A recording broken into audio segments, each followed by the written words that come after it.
Bom dia, nós vamos começar mais uma escola dominical. Nós temos hoje aqui com a gente o Fernando e o Fred. Nós vamos começar com uma oração pelo Fernando e depois a leitura bíblica do texto que nós vamos estudar pelo seminarista Fred. Bom dia a todos. Oremos então. Senhor Deus e Pai eterno, Deus de misericórdia, poder e graça. Pai, oramos no Senhor hoje, agradecendo principalmente por essa oportunidade de estarmos aqui, buscando aprender mais e mais de Ti. Peço, Pai, para que o Senhor prepare o terreno do nosso coração, para que possamos aprender e, sobretudo, aplicar em nossa vida aquilo que aprendemos. Peço para que o Senhor guie as palavras de cada um dos professores, para que falemos coisas vindas da Sua palavra e vindas de Ti, Pai, da Sua natureza, e não das nossas próprias inclinações.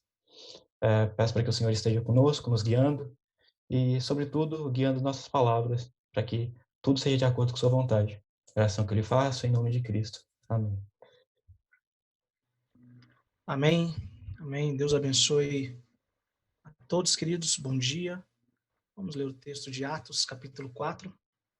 Apenas os 4 primeiros versículos. Atos, capítulo 4, de 1 a 4.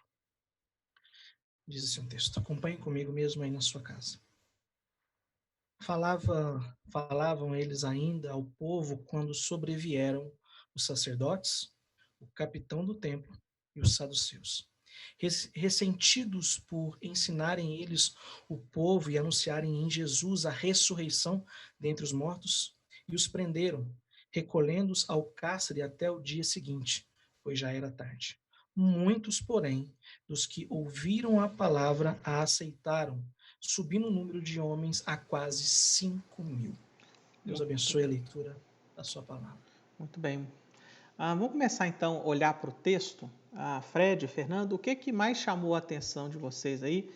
Embora seja um texto curtinho, mas o que chamou a atenção de vocês nessa passagem? É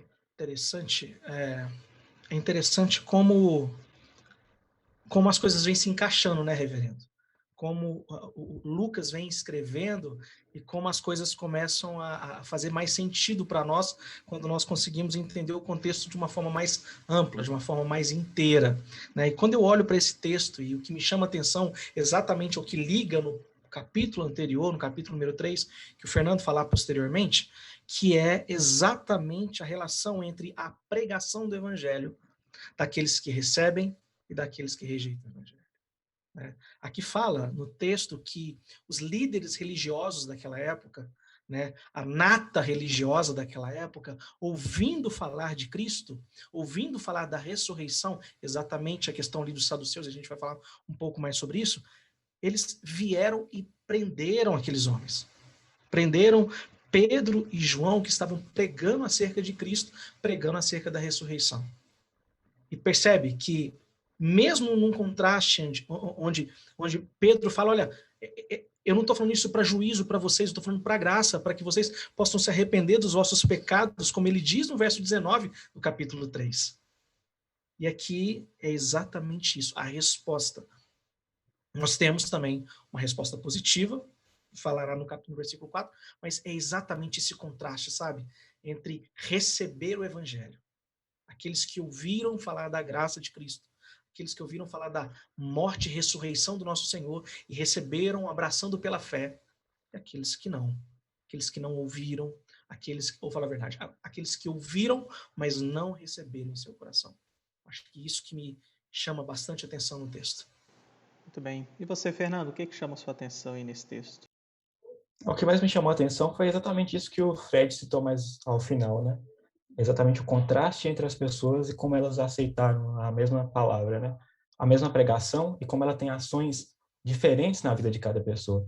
Enquanto uns receberam de bom grado e foram transformados por aquela palavra, outros foram escandalizados a um nível tão forte que levaram aqueles que estavam ali pregando à prisão pelas mesmas palavras. Então, as mesmas palavras podem transformar a vida de pessoas, essencialmente fazer com que elas se transformem em novas criaturas, ao mesmo tempo pode escandalizar pessoas de forma que elas queiram que aqueles que estão falando sejam presos, aprisionados, de tão duras que são aquelas palavras e tão negativas são na visão dessas pessoas. Acredito que seja esse contraste aquilo que mais me chamou a atenção. Muito bem. O Fred falou aí sobre como que esse texto se encaixa. Fernando, explica para a gente aí rapidamente qual que é a relação aí do que a gente já viu no capítulo 3 com o que a gente começa a ver agora no capítulo 4 e como que a estrutura do texto está organizada aí no capítulo 4. Exatamente. O capítulo 4 é exatamente a consequência, aquilo que continua, né, a espécie de um mesmo bloco que continua o capítulo 3. No capítulo 3, trata-se da cura que Pedro faz àquele coxo em frente ao templo, e a posteriori ele prega apontando para Cristo, sendo a autoridade que ministra aquele milagre, né? Tirando deles mesmo a autoridade e colocando sobre a figura de Cristo. E o capítulo 4 já entra mais na consequência dessa pregação, da consequência das coisas que eles falaram, de como a sociedade, principalmente a elite teológica que dominavam ali a religiosidade daquela época, recebiam isso. E qual era a atitude, como eles viam a pregação de Pedro, né? Eles viam de maneira extremamente negativa e puniram eles. O versículo 4 ali, a partir do versículo 23, na verdade, do 1 ao 22 ali, mostra realmente essa consequência. A partir do versículo 23, mostra eles sendo levados ao julgamento, né? Eles sendo questionados por que eles faziam aquilo, e de maneira que aqueles que os acusaram não achavam crime neles, né? Não havia o que apontar, não havia nada para que condenasse.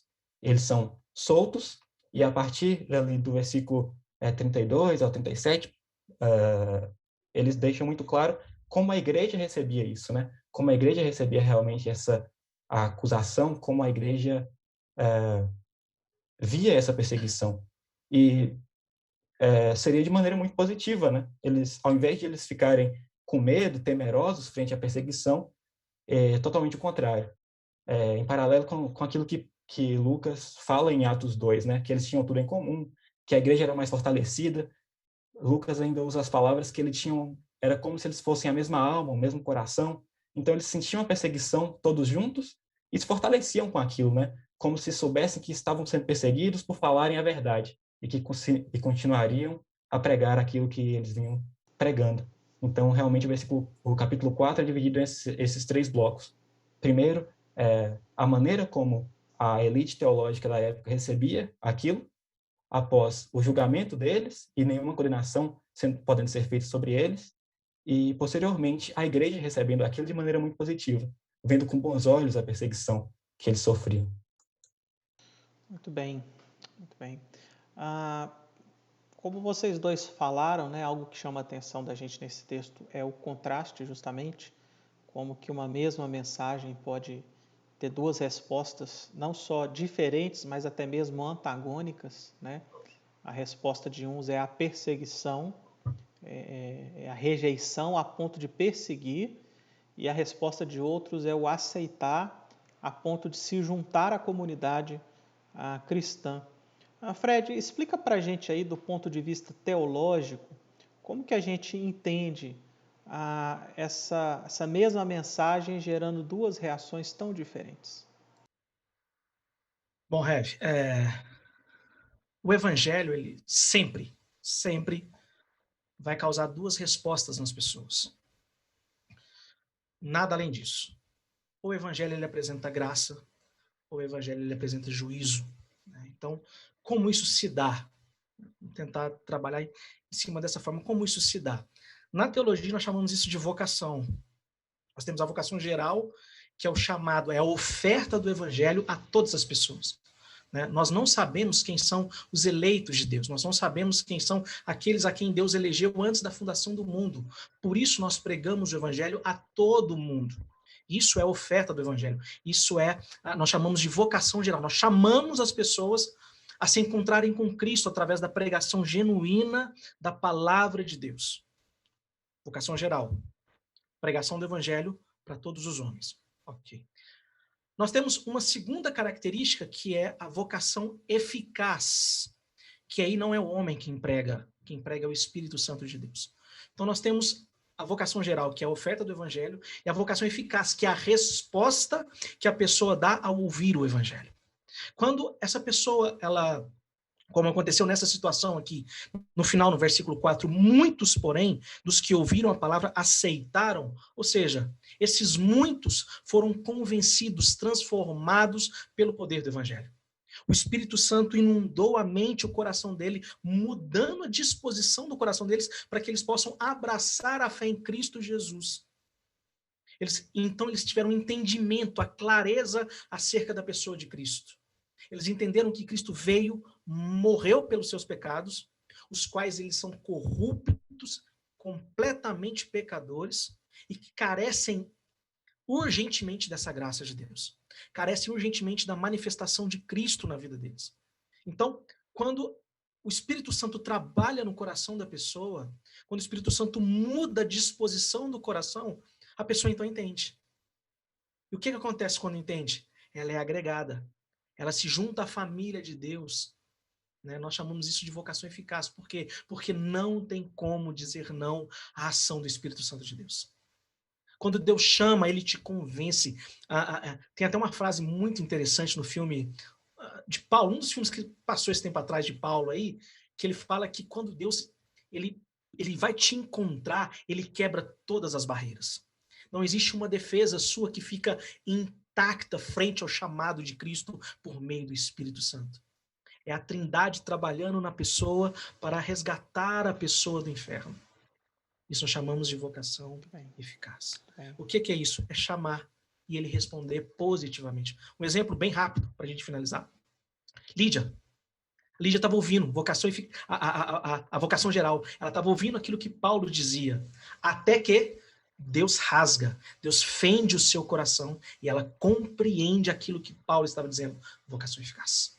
Deus chamando, Deus transformando, Deus batizando. Amém. A palavra vocação, né, é a palavra que a gente pode usar para chamado, né, é a mesma coisa, vocação ou chamado. E como o Fred adiantou aí, né, nesse trecho aí de 4 versículos, Lucas ele já começa a lançar para a gente o fundamento de 2 doutrinas importantes, né? A primeira, ou de 2 doutrinas, ou de 2 assuntos importantes. A primeira é a perseguição contra a igreja, né? Como o Fernando disse, o capítulo 4 aí mostra essa perseguição, a resposta da igreja, e a partir daí nós temos o desenvolvimento desse tema até o ápice ali, o clímax da perseguição em Paulo, e a igreja dispersa e o evangelho agora saindo de Jerusalém e indo em direção a todos os povos. E o segundo assunto que é iniciado aí, ou começa a ficar evidente aí nessa passagem, é justamente essa diferença que o evangelho gera nas pessoas, né? O Fred citou um exemplo aí que nós vamos encontrar mais à frente, né, na Bíblia, mas nós vamos perceber que no livro de Atos vai estar cheio desses contrastes entre receber o evangelho de uma forma e receber o evangelho de outra forma. Alguns o recebem para a salvação, outros o recebem condenando-se a si mesmos, né, na maneira como o recebem. E o que a gente tem aí, do ponto da teologia, como sendo a explicação teológica, ou seja, do entendimento bíblico como um todo para esse fenômeno, é que a mensagem do Evangelho é um chamado geral, né? É um chamado que nós fazemos usando ali o Evangelho para todas as pessoas. É um chamado para arrepender e crer, para mudança de vida. É um chamado geral, né? Mas nós não somos capazes de convencer ninguém do pecado, do erro, da maldade nos corações. Nós não somos capazes de mostrar para ninguém que eles estão errados, né? Nós não temos capacidade de convencer ninguém disso. A gente não consegue convencer outra pessoa a trocar de time de futebol. A gente não consegue convencer outra pessoa a mudar de partido político, né? Às vezes a gente não consegue nem convencer a pessoa a experimentar um alimento ou trocar o seu gosto alimentar. E essas coisas são coisas temporais, são coisas seculares, coisas passageiras, né? Quanto mais para as questões espirituais, nós somos limitados nesse aspecto. E é aí então que a gente fala de chamado eficaz, ou seja, da ação do Espírito Santo agindo por meio da mensagem do Evangelho para o Espírito Santo fazer o chamado eficaz no coração que transforma a vida daquela pessoa, né? É por isso que a palavra de Deus diz que nós somos cooperadores do Evangelho, cooperadores de Deus no Evangelho, porque nós somos os instrumentos através do qual a mensagem que o Espírito Santo usa para chamar é proclamada, né? É falada. Então, isso começa a introduzir esse tema de uma maneira muito, muito maravilhosa, né? Nós vamos, com esse nosso estudo do texto, então, ver que a mesma mensagem do Evangelho produz duas respostas diferentes, né? Nós vamos ver que uma mesma ação, que é o Evangelho, produz aí duas respostas bastante diferentes. Então, olhando novamente para o texto, Fernando, o que Pedro e João estavam fazendo aí quando acontece o fato narrado nesse trecho aí da prisão deles? O que eles estavam fazendo? Em continuidade ao capítulo 3, né, eles estavam ali falando com o povo, pregando ao povo, ensinando. Certamente sobre a ressurreição, né, que foi o que causou escândalo aos que ouviam. Isso, eles falavam ainda, né? Falavam eles ainda ao povo, né? E com certeza eles estavam anunciando a ressurreição dentre os mortos, né? Em Jesus Cristo, né? Fred, e quem que veio contra Pedro e João nesse momento? Quem que veio até eles ali? Ok. Diz o texto que vieram os sacerdotes, o capitão do templo e os saduceus. Vieram a religião, veio a igreja daquela época, me perdoa usar o termo igreja, tá? Daquela época, que estavam ouvindo aquilo que eles estavam falando. Provavelmente, né, ouviram aquilo que eles estavam falando, exatamente do verso 26, né? Tendo Deus ressuscitado o seu servo, isso aguçou a curiosidade dos saduceus, né? Uma vez que saduceu não é muito fã de ressurreição. Isso. Lucas relata aí, né, que provavelmente aquele discurso, aquela multidão atraiu os ouvidos também, a atenção ali, né, dos sacerdotes, daqueles que estavam servindo no templo naquele momento, naquela escala, né? Os sacerdotes eram escalados para estar ali, eles veem uma comoção numa das portas do templo, provavelmente tem alguém ali, eles escutam, vão lá prestar atenção no que está sendo dito, né? Não só os sacerdotes, provavelmente os sacerdotes chamaram o capitão do templo ele tinha autoridade apenas abaixo ali do sumo sacerdote, e o capitão do templo ele tinha uma força policial mesmo que cuidava ali do templo, né? Para quê? Para que os soldados romanos não precisassem entrar e transitar dentro do templo, né? Porque eles eram impuros cerimonialmente. Então, o capitão do templo tinha ali a sua força policial e provavelmente alarmados por isso, alertados pelos sacerdotes, eles foram até lá e prenderam João e Pedro, né? A princípio, talvez com acusação ali de blasfêmia ou com acusação até mesmo de estarem se revoltando contra Roma. Mas nesse grupo aí, um partido é destacado, né? Os saduceus, né? Aqueles dias lá o judaísmo era dividido em alguns grupos. Você tinha os fariseus, né? Você tinha zelotes e você tinha os saduceus. Fernando, e os saduceus aí chama a atenção, né? Porque eles estavam ressentidos no versículo 2. Por que os saduceus ficaram ressentidos? O que causou esse ressentimento aí nos saduceus? A Escritura diz que anunciassem Jesus a ressurreição dentre os mortos, e eles se doeram muito por causa disso, né? A ideia é que a doutrina dos saduceus era contrária à ideia de ressurreição. Então, quando eles escutam isso, eles tomam como uma blasfêmia, como uma heresia, como algo que não cabia dentro do cunho teológico deles, né? A doutrina deles era totalmente contrária. Então, quando eles ouviam eles pregando acerca de um homem que ressuscitou, e esse que ressuscitou dava a eles autoridade para fazer milagres, certamente foi isso que fizeram que eles ficassem tão revoltados, tão realmente escandalizados com a pregação de Pedro e João. Sim.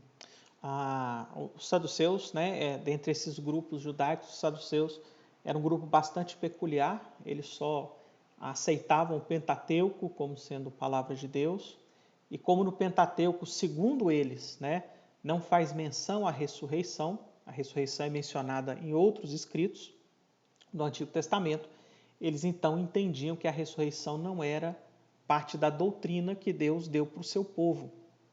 Tanto que os saduceus falam com Jesus, né? Como é que você fala de ressurreição se a palavra não fala sobre isso? E Jesus fala, não, mas Moisés lá mencionou Deus de Abraão, Isaac e Jacó. Deus não é Deus de mortos, mas de vivos. Para Deus continuar sendo Deus de alguém que morreu, é porque está implícito aí que eles não estão definitivamente exterminados, né? Deus permanece como Deus deles, aguardando aí a ressurreição dos seus corpos. Então, os saduceus não criam nisso, eles até toleravam, né, que os fariseus, que os galileus, os samaritanos, outros grupos ali, vissem a ressurreição como sendo algo normal, eles toleravam isso, mas a grande diferença é que todos os outros grupos falavam de ressurreição como algo abstrato, como algo teórico, como algo para o futuro. Os discípulos falaram a ressurreição já começou, né? Anunciavam a ressurreição dos mortos em Jesus, ou seja, na pessoa de Jesus ressuscitado. Então eles transformaram a ressurreição, que era algo abstrato, algo questionável, algo discutível, para algo concreto, é um fato. Se Jesus ressuscitou e ele é a primícia dos que dormem, então a ressurreição dos mortos já começou em Jesus. Ela já não pode mais ser nem negada, nem discutida como uma possibilidade. Ela se torna um fato, né? E por isso houve esse ressentimento. Fred, e o que então esses perseguidores fazem contra Pedro e contra João, e por que que eles ficam lá onde ficam durante a noite? Ok. Versículo 3. E os prenderam, recolhendo-os ao cárcere até o dia seguinte, pois já era tarde. Provavelmente, Pedro e João já fizeram a cura e o milagre ali do coxo um pouco mais já avançado o dia, né? Já tinha passado uma boa parte do dia, e quando acontece isso, eles começam a pregar o evangelho, isso toma mais tempo, e o tempo vai passando. Só que o que acontece? Quando aqueles homens ouvem aquilo que eles estavam dizendo, eles vão, prendem os dois e fazem com que eles passem a noite no cárcere, eles ficam presos. Exatamente por quê? Porque o expediente das atividades judaicas já tinham cessado, né? Todas as atividades daqueles homens já tinham parado. Por quê? Porque havia um expediente. Olha, você trabalha até um X horário, depois X horário você vai para casa, vai descansar. Então, assim, é exatamente isso. Eles não poderiam mais exercer juízo, eles não poderiam mais condenar, eles não poderiam fazer mais nada, porque já tinha passado o expediente. Então, eles levam eles para a prisão e deixam eles presos lá até o dia seguinte. No dia seguinte, acontece o julgamento. Isso, eles ficam detidos então, né, sem direito à defesa, sem habeas corpus, ainda sem julgamento, né? Eles já passam ali aquela noite detidos no cárcere, né? E isso já começa a mostrar para a gente o tipo de oposição que o Evangelho enfrentaria, né? Não é uma oposição justa, né? Pelos nossos padrões, muito menos, né? Isso que aconteceu com eles aí, talvez nos nossos dias é motivo de escândalo, talvez não, com certeza, né? Prender alguém, deixar alguém preso ali preventivamente, sem direito a habeas corpus, sem direito de defesa, isso tem sido questionado nos nossos dias, né? Até mesmo quando acontece com alguém que cometeu algum crime grave, a pessoa tem o direito de pedir o habeas corpus, né? O direito de estar livre ali. E nesse caso não, eles ficaram detidos. A gente vai perceber isso acontecendo com os cristãos mais para frente no livro de Atos, né? São presos, arrastados, condenados, mortos, muitas vezes sem que sequer aconteça ali o que a gente chamaria do devido processo legal. Mas não é só esse ponto negativo que o autor traz para a gente, né? Fernando, relata aí para a gente, então, qual que é a resposta positiva e contrária à perseguição, né? Resposta positiva ao Evangelho e contrária à perseguição que nós encontramos aí no texto. Mais uma vez, né, o texto deixa bem claro que a igreja recebe de maneira muito positiva a perseguição, né? Como que quem pensa, se eles estão nos perseguindo é porque nós realmente estamos falando a verdade, né? Eles não precisam nos ignorar porque nós conseguimos convencer, porque temos a verdade, o Espírito Santo está trabalhando, o reino de Deus está progredindo, né? No versículo 32, Lucas diz: "E era um coração e o coração e a alma da multidão dos que criam", né? Como que a união, a catolicidade da igreja aumentasse cada vez mais devido à perseguição, né? É como se a perseguição fizesse com que todos se ajuntassem e fossem um só para que tivessem mais força para lidar, para se defender e para realmente suportar aquela perseguição. Mas mais à frente, no versículo 33, Lucas diz: "E os apóstolos davam, com grande poder, testemunho da ressurreição do Senhor Jesus, e em todos eles havia abundantemente graça." Ah, Lucas deixa bem claro que eles davam testemunho da ressurreição de Cristo, né? Era exatamente aquilo que o motivo pelo qual eles eram perseguidos, e ainda assim eles continuavam a fazer, e em todos eles havia abundantemente graça. Como que quanto mais eles pregavam acerca daquilo, da verdade que era dolorida aos saduceus, a verdade que confrontava a teologia judaica, a religiosidade que havia ali, quanto mais era confrontado, quanto mais era dolorido para eles, mais eles pregavam, né? E mais eles tinham graça abundantemente. Eles tinham tudo em comum, eles eram unidos, a igreja, o reino de Deus realmente progredia. Jamais regredia, mas estava em constante progressão, mesmo diante de toda a adversidade, de toda a perseguição. A igreja se fortalecia. Isso aí. No verso 4, né, Lucas relata que o porém aí, ou seja, em oposição aos perseguidores, nós temos os muitos que aceitaram, né?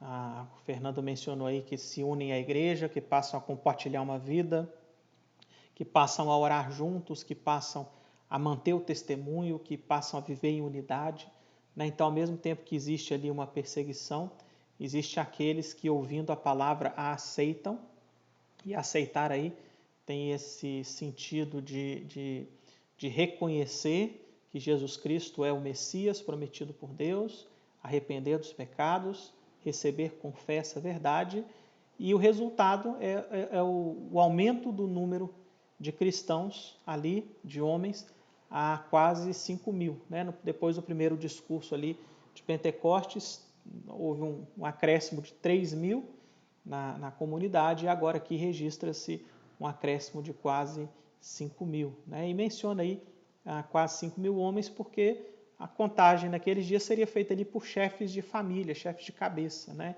Então, ali, em torno de 2.000 novas famílias se juntaram à comunidade da igreja naqueles dias. Então, realmente foi um momento ali de um mover sobrenatural de Deus, né, de uma maneira muito espetacular, que fez com que isso acontecesse dessa forma. A palavra de Deus nos ensina, né, portanto, nesse trecho, que é importante nós sabermos que a mesma mensagem produz duas respostas diferentes.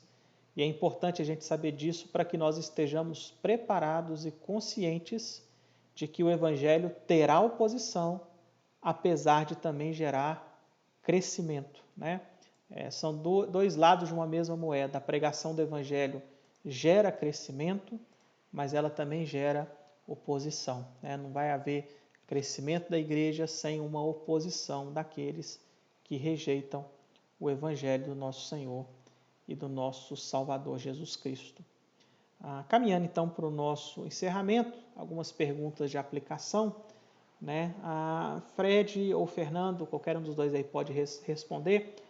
Mas quais que seriam as oposições que nós encontramos hoje ao anúncio da ressurreição de Jesus? Que tipo de oposição a gente encontraria hoje a esse tipo de pregação? Parece loucura. Parece coisa de outro mundo, né? Falar que alguém ressuscitou, que voltou dos mortos, ainda mais apontando para um passado que parece tão distante, 2.000 anos atrás, né? Que talvez não tenha nada a ver com a minha vida, que é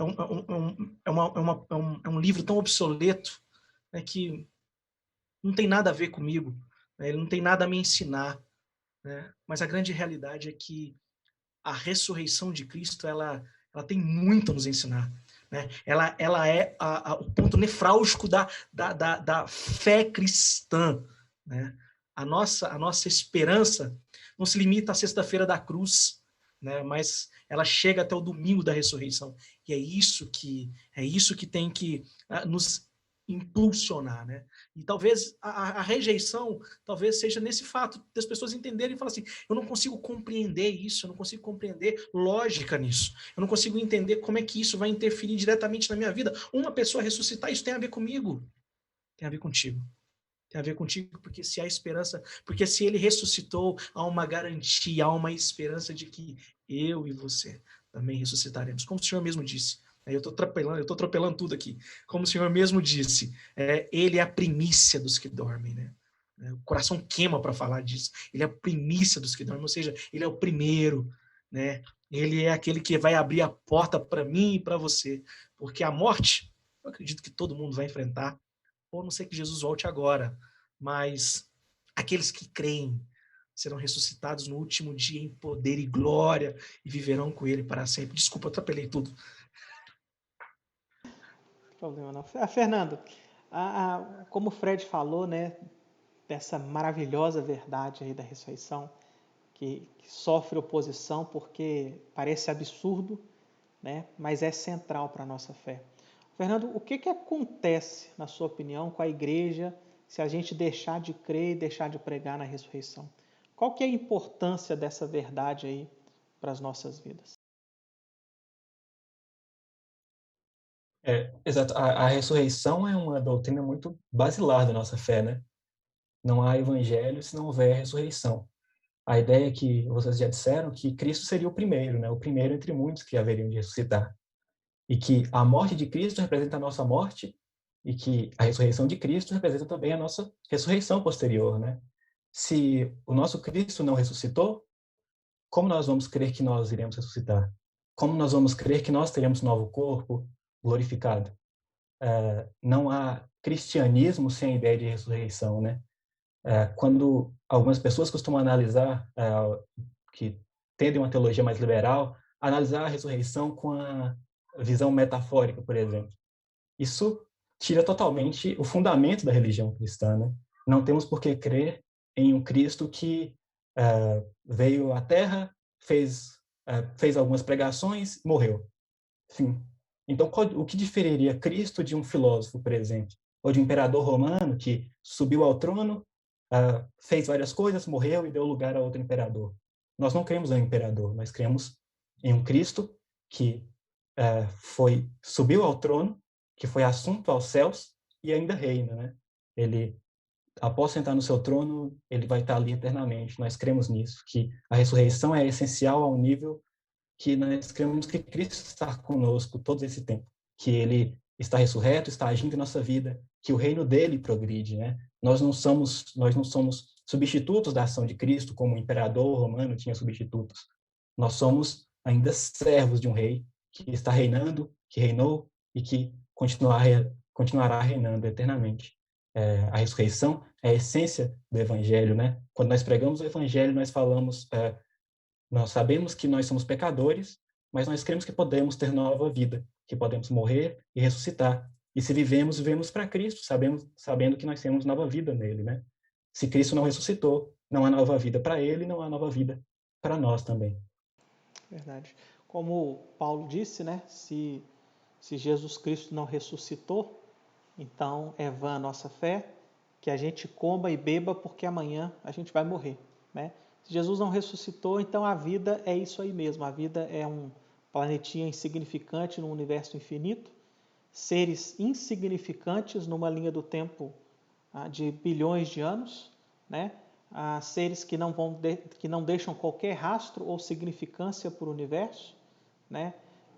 Vidas extremamente curtas, se muito 100, cento e poucos anos aí, você vai comer, vai beber, vai morrer e vai ter nada, né? A vida é só aqueles segundos de prazer que você teve. Se Cristo não ressuscitou, então a vida é isso, né? É simplesmente a aleatoriedade do acaso do universo que nos gerou aí como um acidente, né? Mas se Jesus Cristo ressuscitou, então, de fato, ele é o Filho de Deus e existe um Deus Todo-Poderoso E a vida é muito mais do que simplesmente esse pequeno período de tempo, e a vida é a eternidade, e a própria dimensão do universo nos aponta para um Deus infinito, para uma vida que é eterna, né, na presença de um Deus que é infinito. Então a ressurreição ela é central para a nossa fé. Por isso que ela deve ser a motivação, deve ter uma motivação muito grande para pregar a ressurreição de Jesus, né, porque ela é central na nossa fé. E aí, para a gente encerrar, Fred, Fernando, o que esse texto aí nos mostra sobre o que deve nos fazer pregar essa mensagem? Apesar de ser uma mensagem absurda para muitos, como o Fred disse, uma mensagem que sofre oposição, né? Sofre oposição na academia, na faculdade, né? Sofre oposição de algumas pessoas que se dizem mais intelectuais que as outras, de algumas pessoas que se dizem mais inteligentes do que as outras, mais sábios que as outras. Mas por que a gente deve continuar pregando essa verdade? Reverendo, eu vou pedir licença, eu vou ler um texto aqui, só 3 versículos, que vai nos ajudar a entender exatamente isso, a motivação, esse ponto inicial, esse ponto de ignição aí. Mateus 28, 18 e 19, não precisa 3 versículos, só 2. Mateus 28, 18 e 19 diz assim: Jesus, aproximando-se, lhe falou-lhes, dizendo: toda autoridade me foi dada no céu e na terra. Ide, portanto, fazei discípulos de todas as nações, batizando em nome do Pai, do Filho e do Espírito Santo. Vou lançar a mão do português aqui, rápido. O portanto, ele te exige algo antes. Por que nós devemos ir e pregar o Evangelho? O portanto vai nos responder: porque toda a autoridade foi dada a Cristo. O Cristo ressurreto. O Cristo que venceu a morte. O Cristo que as garras do inferno não puderam o deter. Ele que tem toda a autoridade no céu e na terra, nos dispensa a sua graça, o seu poder e fala assim: vão e preguem o Evangelho. Eu acho que a nossa força motriz, acima de tudo, é a Trindade. Exercendo sobre nós esse movimento, essa força de levar o Evangelho, de pregar o Evangelho, por causa da ressurreição de Cristo, porque Ele tem todo o poder, toda a autoridade. Quando nós olhamos aqui para o nosso texto, né, no versículo 4, que fala muitos porém, né, nós temos ali um versículo ali de oposição, né, no versículo 2, ali o versículo 3, existe oposição, prisão, né, eles sobrevieram contra os discípulos, né, por causa da ressurreição, mas no versículo 4, a pregação do Cristo ressurreto é o que faz com que essas 2.000 pessoas aí, 2.000 famílias, né, sejam transformadas, aceitem a verdade de Cristo e se tornem parte da igreja, né? Jesus mandou ir e pregar o Evangelho porque não existe salvação ordinária fora do Evangelho. É o meio normal, por ordinário é o normal que Deus estabeleceu. Deus estabeleceu que o seu Santo Espírito chamaria pecadores ao arrependimento por meio da pregação do Cristo ressurreto. Então, sim, existe oposição, mas a oposição não deve nos fazer temer, porque é por meio da pregação que vem a salvação. Fred, eu vou pedir para você orar, encerrando a nossa escola dominical, pedindo para que Deus nos dê essa convicção, de que mesmo que o Evangelho sofra oposição, não existe salvação fora da pregação do Evangelho. Não existe salvação fora do anúncio do Cristo ressurreto. E o acréscimo à igreja, a conversão dos perdidos, ela passa pela nossa disposição de pagarmos o preço necessário para que essa verdade tão preciosa, tão transformadora, tão única, seja anunciada. Você ora, por favor, Fred. Claro. Deus, nós te agradecemos, Pai. Te agradecemos por esses momentos que passamos aqui em comunhão, mesmo cada um em seu lar, mas ouvindo, entendendo e sendo capacitado pelo poder da tua palavra, Deus. Nós sabemos que, como falamos aqui, não é por força do homem, não é por eloquência, não é por dictória, mas nós cremos que quem leva o homem aos pés de Cristo é a própria Trindade. Quando Deus Pai elege por meio de Cristo e aplica no coração dos homens a mensagem de Jesus, eles não conseguem dizer não, Deus. Mas nós entendemos que somos colaboradores, Deus, dessa mensagem bendita, dessa boa nova, desse evangelho que traz vida às pessoas que estão mortas, Deus. Deus nos ajude, Pai. Que o Senhor nos impulsione nessa missão. Que isso de fato seja verdade e realidade em nossas vidas. Que nós possamos pregar o evangelho a tempo e a fora de tempo. Às vezes nós oramos dessa forma, mas parecemos que estamos tão longe das pessoas que carecem da tua palavra. Mas a grande realidade é que o nosso vizinho, o nosso pai, a nossa mãe precisa ouvir essa mensagem. Desse pão vivo que desceu do céu, que regenera, que traz vida. Ajuda-nos, Deus. Ajuda-nos, Deus, a sermos cooperadores do teu reino, servos praticantes, Pai, da tua palavra, não simplesmente negligentes, Deus. Deus, o Senhor se revelou a nós de forma tão plena por meio do teu Filho. O Senhor nos revelou tão plena de forma que deixou escrito para nós. Não nos deixe negligenciar isso, mas vivermos isso de forma prática. De forma prática, Deus. Levando o evangelho às pessoas que ainda não ouviram do Senhor. Não deixe que o medo, não deixe que a indecisão, não deixe que uma porta venha a ser aberta, mas que situações possam ser criadas para que o evangelho seja pregado. Retira de nós toda a ansiedade, retira de nós todo o medo, todo o cansaço, mas que nós possamos levar essa mensagem do evangelho a essas pessoas para que teu Espírito Santo possa transformar a vida delas e elas possam ter esperança da ressurreição em Cristo Jesus. Que a nossa vida não é passageira, mas ela é eterna. E não é eterna em sofrimento, mas é eterna em glória. Ajuda-nos, Deus. Capacita-nos, Pai. Nos disponha a ir e pregar o evangelho, na ciência e na certeza de que o trabalho é do Senhor, o reino é do Senhor, mas que nós levamos, nós somos colaboradores contigo, Pai. Obrigado. Obrigado por essa grata tarefa que anjos almejam fazer, mas que nos foi dado como exercício, como prazer, como obediência a uma ordem do Senhor, ir e pregar. Ajuda-nos, Deus. Essa é a oração que nós fazemos, mediado sempre pelo teu santo Filho Jesus Cristo, que morreu por nós e que hoje reina para todo sempre. Amém, amém, amém. Deus Amém. abençoe. Amém e amém. Muito bem, gente. Queria agradecer vocês dois pela participação, agradecer todos que estiveram conosco aí nessa manhã, ou se está ouvindo em algum outro horário, e que você possa se sentir profundamente aí motivado a pregar o evangelho da ressurreição do Senhor Jesus Cristo. Amém. Deus abençoe, gente. Um abraço. Tchau, gente. Com Deus.